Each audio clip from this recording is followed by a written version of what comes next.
Well, a very good evening to you and welcome here to another interesting and alluring episode of the Candid Talk. Well, my name is Evan Sokenyi. Now, joining me to demystify the intrigues of Kenyan politics is none other than Professor Herman Manyora himself. Prof, welcome to the show. Thank you, Evans. Well, how have you been? Good. It's been quite a while. I think the last time we met was a week ago. Yeah, here you went to Hello to see a specialist. You are that rich, eh? No, not really. I simply went back home. Okay. I went to see the president's backyard and perhaps see how people are faring on there. Yeah. And I found things quite interesting. Okay. And people are very happy that their son actually emerged victorious back in Sugoi. Yes. Now, Prof, I would like us to focus on a number of things taking place in the country. Now, to begin with, the leader, or rather the IEBC Assistant Chairperson or Deputy Chairperson, Juliana Cherera, remember she's the one who led the 4 dissenting IEBC commissioners. She's actually crying foul and saying that she was actually heckled during one of the meetings that the IEBC had, and that was done by junior staff, and this actually did not augur well with her. And she's come out here saying that in fact, the chairman was just silent. He didn't even say any word to that. Prof, what does this show of the electoral body anyway? That is a mess. The electoral body is in a mess. We shall dismantle it. How will now dismantle it? We shall just dismantle it. We have done. It won't be the first time. We shall dismantle it. As Kenyans, when we realize this is a useless body, we just dismantle it. Yeah.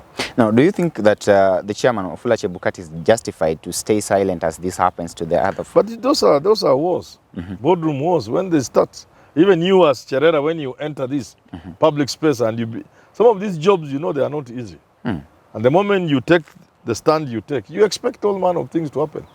Yeah, take it. You must take it in your stride. So should she take it naturally? She should not cry foul. Akae ngumu. Ama iname ati amri. Prof, how do you inama inti amri, so you call it, when actually you're being jeered by some junior staff down there, and your chairman is perhaps just listening? Now, does this mean that you just ignore and continue doing what you are doing? Mother Karua once said, if you are a politician and people heckle you in a public rally and you want to cry, then get the hell out of politics. You are not a politician. So if you entered a space like that one and you took a stand like the one she took, you will expect all manner of things to come your way. You must be able to withstand them. And if you can't, you resign and go home. So what could you advise Julian Cherera and the other 4 commissioners then? To stay put. You don't need people to love you. So long as they are not beating you, what's your problem? They can heckle all they want. Yeah. Now, Prof, does this then mean that perhaps the kind of views that Kenyans had, because I talked to a number of Kenyans back then after the completion of the Supreme Court case, and of course the verdict was made, and this verdict was actually embraced by these 4 dissenting commissioners. And I think I remember you saying here that let bygones be bygones, let people face the future. But then a number of politicians have come on board and are pressurizing these people actually to move forward. In fact, one statement that has been online of late is the one for Najib Balala, who's actually claimed that this one had to be punished, because he's saying here that there's impunity, that if not punished, then would come back to haunt us. Who is not punished? That if the 4 IEBC commissioners are not punished, then this would come back to haunt us. We don't care about the 4. We just want to dismantle IEBC. That's all. All of them will go home. Now, how will it be dismantled? Yet, but we have done it many times. So why are you asking? This is something we have done. Prof, like we've been dismantling them. And who has been the force behind the dismantling of this process? Because definitely I've had a lot of accusations being made against Raila Amolo Odinga, having said that is the same person who actually perpetrated the dismantling of the Isaac Hassan-led commission, and a number of attacks also against him when he said that at one point I remember ODM actually wanted Wafula Chebukati to step aside as well. But now with the current government, how easy do you think will it be to dismantle this? But last time it was not the government. The government didn't want, but it was forced to want. Yeah. So do you think, as things stand right now, that actually, if you ask me, IEBC should be dismantled. You know, as a way of returning faith in elections and the politics in this country, it should be dismantled. And we should reconstitute IEBC using a different strategy. We should borrow from 1997 IPPG, where political players are the ones who bring commissioners. That's the one I'll go for. It was almost the best we've ever had. So ODM will bring, Jubilee will bring, UDA will bring, Ford Kenya, ANC, the major parties, according to their strength, the former commission. And then we will also need to re-engineer the architecture of our electoral system, so that should we continue to have commissioners who are full-time? I very much doubt. Should we empower a commission, a secretariat rather? I think so. Or should we have a hybrid? So the commissioners are still full-time, but the what do you call it? The secretariat is also has certain powers it doesn't have now. So you kind of have a hybrid. Kenyans will need to look at it. So we are going to reform many institutions, including the Supreme Court.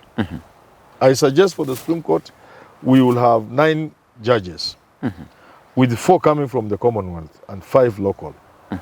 Because we want Kenyans to have confidence in these institutions. Because if we go the way we are going, Kenyans will lose confidence in these institutions. And that will not be good for the country. I think on that basis, the government should actually come in handy and perhaps consult you on some of these things. But then, Prof, look at it this way. Raila's Azimio la Umoja still, actually, they told the president to leave the other commissioners alone because they also had their own opinion. But the president's wing on the other side, the Kenya Kwanza, actually praising Chebukati and everybody on the other side as heroes. Now, surely, we are getting confused and we don't know who is whether who. What is a hero or a villain, whether the opaque commissioners are opaque or they are heroes or sheroes, like somebody called them one time.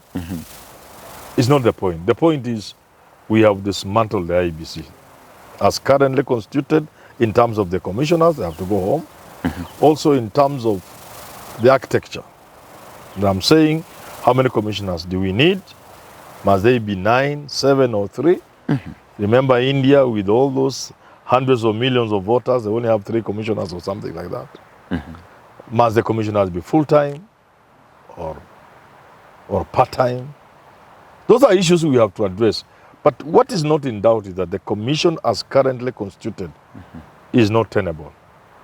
It has to go home. Now, how then can we come up with a commission that is actually independent? Because I believe the term of Chebukati is coming to an end, and we are supposed to get a new chairman of the electoral body. No, it's not a question of a new chairman.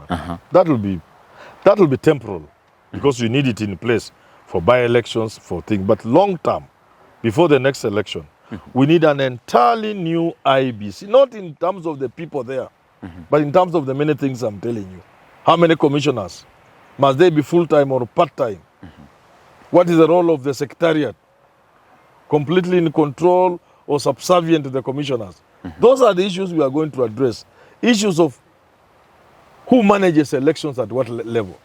In my thinking, elections should be managed at county level, completely, everything. We look at the laws and the ways and borrow from America, where things are done at state level and county level. So we need to have a system where elections are managed at the county level, completely.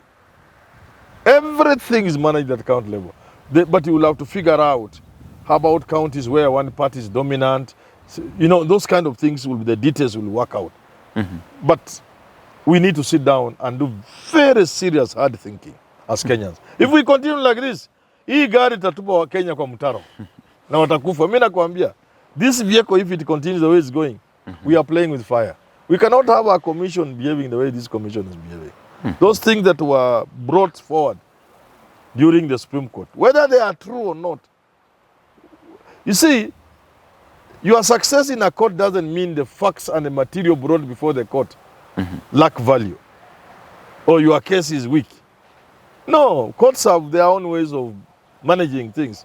So you can kill somebody, all of us are seeing, but you are set free. So the fact that serious institutions like DCI were able to show the footprints of foreigners in our election, that alone is enough. I don't care what the court says. That alone should worry Kenyans. And indeed, it's not just Kenyans. There are countries out there which are going back to manual because of infiltration of electronic voting by foreigners. They say Russia is top on that. I don't know that it's true. So, yeah. Now, Prof, I would like us to end the IEBC talk at that point. Of course, we're still waiting to see what will actually happen to the 4 dissenting commissioners, but then we hope that the government perhaps will buy your advice and let bygones be bygones, so that we can perhaps look for the best way to manage elections in this country, so that neither side feels actually shortchanged in this entire process. Now, another body that is actually been trending and perhaps things have been taking place here, we talk about a little bit of the judiciary, and today we were having the parliamentary induction meeting for the new members of the parliament who've been elected just at the Uhuru, in fact, yes, Safari Park Hotel, that is, yeah. Prof. And what? The new members are being inducted. To what? Inducted do what?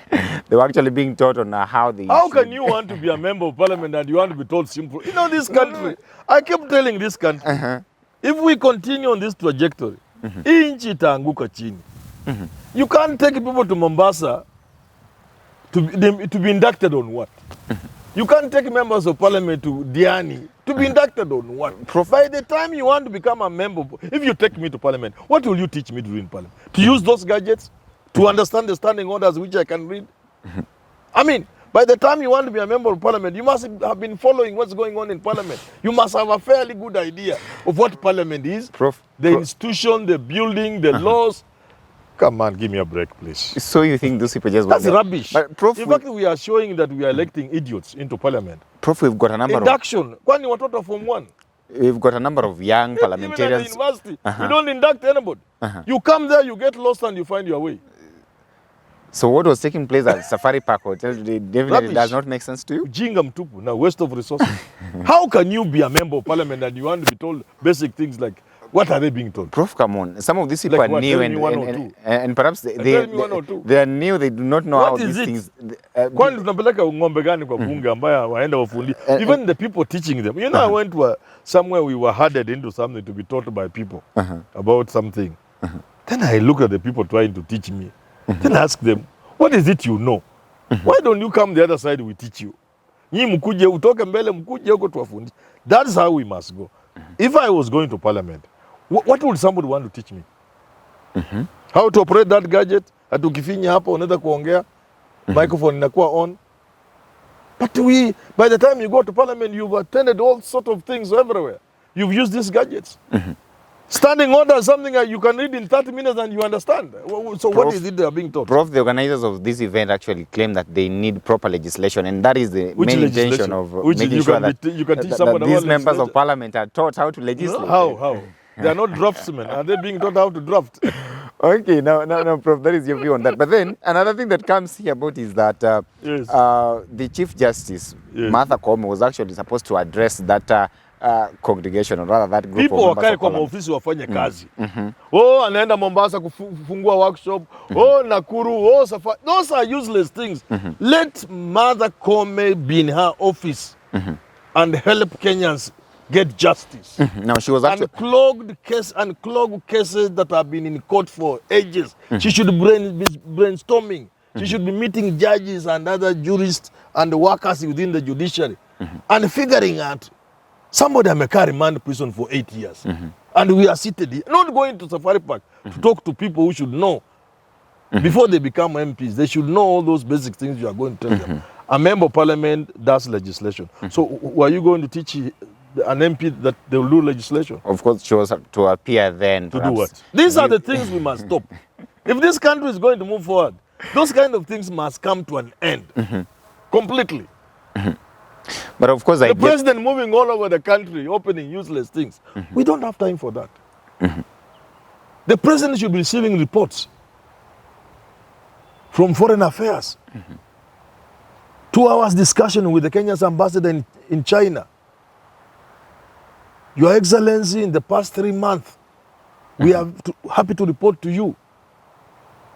Kenyans have been coming here and wameingia, wamejua hii, wametrain hii. We now have these openings for business. Not moving around and No, Cutting tape.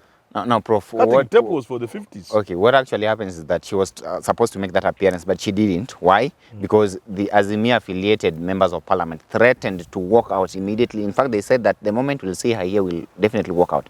So due to that kind of difference, she didn't make it there. What do you make of the Azimio? Both sides are.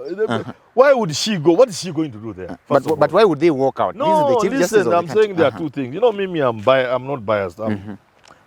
What is she going to do? She has more work to do in the judiciary than go and talk to people.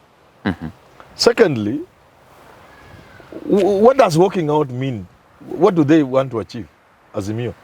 They perhaps want to tell the we need to dismantle the judiciary. We need to reorganize the judiciary. You do not reorganize the judiciary by walking out on the CJ. No, the CJ should not be there because there's nothing she's going to do there. But walking out on the CJ, if she went, it doesn't help. We want to look at the Supreme Court. Say, this institution we gave ourselves, is it serving us well? No. What are the challenges? I am suggesting 9 judges instead of 7. 4 from the Commonwealth, 5 Kenyans. What do we do with those who are there now? Can we vet them? Can they go home? We start afresh. That is the conversation. Okay. Not walking out on a Chief Justice who shouldn't be there in the first place. Now, Prof, of course, you've been talking about this dismantling. You want the IEBC dismantled. You want the judiciary reorganized. Well, Yes. Let's wait and see. It's not even the first time we are doing it. We reorganized the judiciary. But we didn't succeed. We did 2 or 3. We have done 20 in the 10 after the 2010 constitution. We vetted judges. I want us to do more than that now. Well, there you have it. Allow me to stop the conversation at that point. This has been actually one of the episodes of the Candid Talk, but please do not fail to subscribe to our main channel here at Herman Manyora.